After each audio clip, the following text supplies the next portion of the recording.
Hello and welcome to the CBV podcast.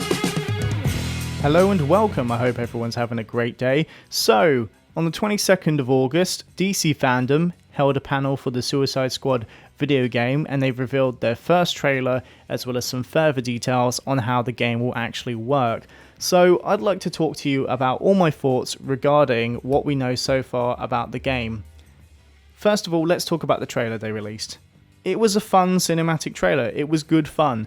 Although I was hoping that we would be able to see maybe a tease or a demo of gameplay, but, you know, for now, I'm happy we at least get to see a much clearer vision of what the tone and style of this game will be. I'm glad that this game is a lot more comedic and lighthearted compared to the Arkham games. I really felt strongly that this game needed to feel like a completely different experience, so thank God Rocksteady didn't play it safe and just give us only what we loved from the Arkham games. This does feel like a nice contrast to the Batman games, because straight away, as you can see in the trailer, it's set during the day and it doesn't take itself too seriously. I think Rocksteady made the right decision to give this game its own unique feel and personality.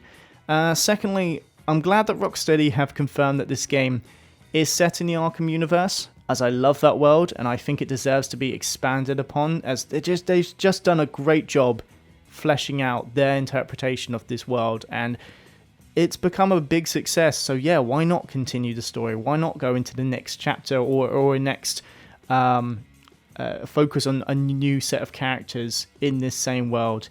Having said that, it definitely wasn't obvious to me from the trailer alone that this game is part of the Arkham universe. If it wasn't for the fact Rocksteady confirmed it, I would be unsure.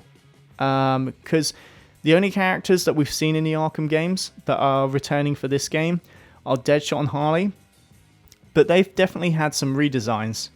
It's clearly not how Deadshot appeared, at least throughout the Arkham games. That's something I'll get used to, but I would have appreciated if they could have kept the original Arkham designs just to keep some consistency and confirmation visually that this is part of the same world.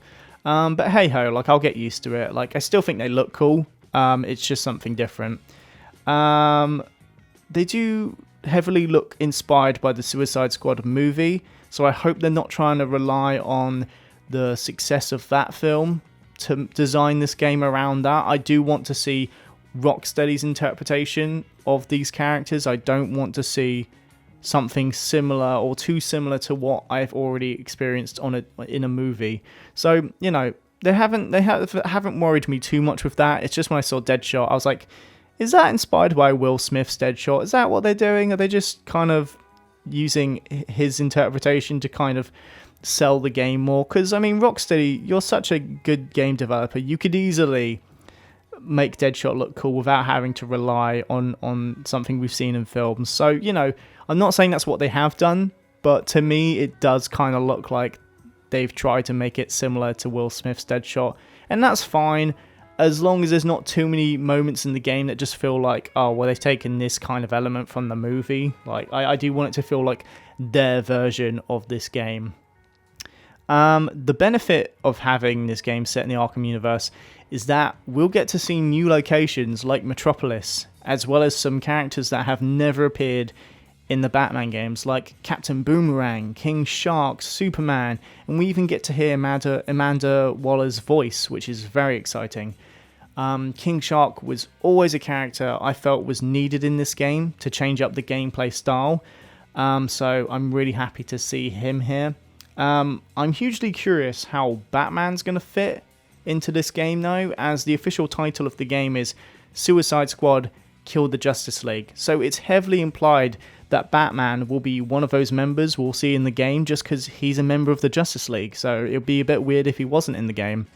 And last I remember, spoilers if you haven't played Arkham Knight, but Bruce Wayne faked his own death because his identity as the Batman was revealed by the world to the world by Scarecrow, so I do wonder how he's going to fit into this chapter of the game. They haven't confirmed Batman's in it, but I mean, if you're going up against the Justice League, it does feel like Batman needs to come back, especially with the fact we know he's still out there. We know Bruce Wayne is still in this world. It's just as far as Gotham's concerned, he's dead. So, yeah, I think he needs to come back. I do think he needs to come back if the Justice League are going to be here.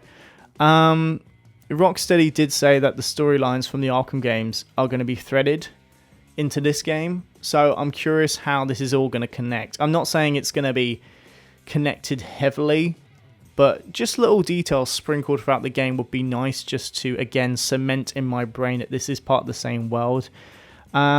And I still don't think the Suicide Squad will actually be killing the Justice League, as Superman is clearly mind controlled by the leader of the city invasion. And also, if the Suicide Squad is that small for this game, like there's only 4 members on this team, then I just can't see it happening when all of them just rely on weapons except for King Shark. He can just use his animalistic abilities. But yeah, they're definitely not going to actually kill the Justice League. They're definitely just going to end up having to go against whoever's mind controlling them. So yeah, again, I'm fine with that. It's a cool title, and technically, as far as the characters are aware, they are going to have to kill the Justice League, but they're not. Let's be honest, they're not actually going to do that in the story.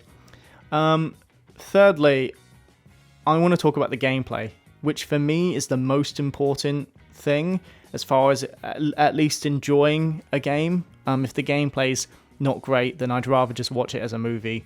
From what we saw in the cinematic trailer that was teasing gameplay, and from what Rocksteady have actually verbally confirmed, I'm happy, but I'm not blown away from what's been revealed. Don't get me wrong, it still sounds like it can be a really good, fun game, but I just need more details about the gameplay, because there's things that I think have a lot of potential for this game that haven't been mentioned so far. So fingers crossed, the points I'm going to address will come up later in time. I'm happy to see that we have 4 playable characters in the Suicide Squad, and we're not just restricted to specific points in the game when we're able to play as a different character. Rocksteady have confirmed that you are able to either play on your own and constantly switch between characters as much as you like throughout the story, or even better, they've said that you can play co-op with friends, which that is how I would prefer to play it, with friends, because that would just be a lot more fun if you've got other people playing the game with you. I always find that more enjoyable. So I'm happy that this game is going to have the option to play with others. This will really make the game feel different to the Arkham games. However, we still don't know if that includes being able to play online as far as the co-op goes, because if you have people in the same room with you, that's fine, but it's just not as, if you want to play with other people, it's just not as accessible if you have to rely on them to be in the same room with you and play on the same console. So I really hope that there is a online co-op feature, because it will just make the co-op gameplay more accessible to people who can't rely on inviting people over constantly to play the game. Because you know what it's like, people can get really addicted to video games. I mean, I'm a lot better with controlling how much I play video games, but I really would appreciate the accessibility to just put on my PlayStation, put in the game, and just play online with other people on the same team. That would just be great. The potential for that would be amazing. Fingers crossed they confirm it, but yeah, they haven't mentioned it, so that's still something I'm holding out hope for. It would just be amazing to play in a team online against enemies. And if anyone could do it, Rocksteady could do it. So I really hope they push this feature, because co-op can be taken much further. The one thing I am worried about regarding what the vibe I'm getting from the gameplay is the variety of gameplay styles with each character. Looks kind of limited. I'm not convinced each character is going to feel different enough to play as, because they all have guns. And that made me nervous about this game. I mean, will it just be a third-person shooter? Because, for example, King Shark is seen with a big gun, but he doesn't need a gun. Like, he is a half man, half shark. Like, his gameplay fighting style should be more like a hulking monster jumping high towards enemies, smashing them, eating them, tearing them apart. You could really take advantage of making his particular gameplay feel brutal and different compared to the other characters. Like, that's just one example. Like, they all have guns. I don't understand it. Like, I thought they were part of this team because they all had something different to bring to the table. Deadshot's fine because his fighting style makes sense because his whole thing is being able to use guns and being amazing at shooting enemies. Like, I do like the addition of his jetpack. That will also make him feel different. But yeah, King Shark's just an example of the potential you could take it to. And I'm not saying they're not doing that. They just haven't confirmed anything regarding the difference in gameplay. The one thing that I've seen that looks to be what will make these characters stand out in their gameplay is how they move around the world. King Shark will jump around. Harley Quinn looks like she's using her grapple gun, which obviously we're going to be familiar with from the Arkham games. So her gameplay looks different. Captain Boomerang looks like he throws a boomerang which will teleport him to a different location. That's different. And Deadshot's got his jetpack. So, that, as far as the way they move, that's different. But I want that implemented in all their gameplay mechanics. I don't want it to just be how they move around. So when I saw them all with guns, that just made me nervous about, are they going to feel different enough? But we'll see. Deadshot looks great. I think his gameplay is very appropriate. Harley Quinn, in a similar way, her gameplay is very appropriate. She's using her trademark bat. And we've seen her use a gun before, and so that's a cool feature with the grapple hook. So yeah, Deadshot and Harley Quinn, their gameplay makes perfect sense to me.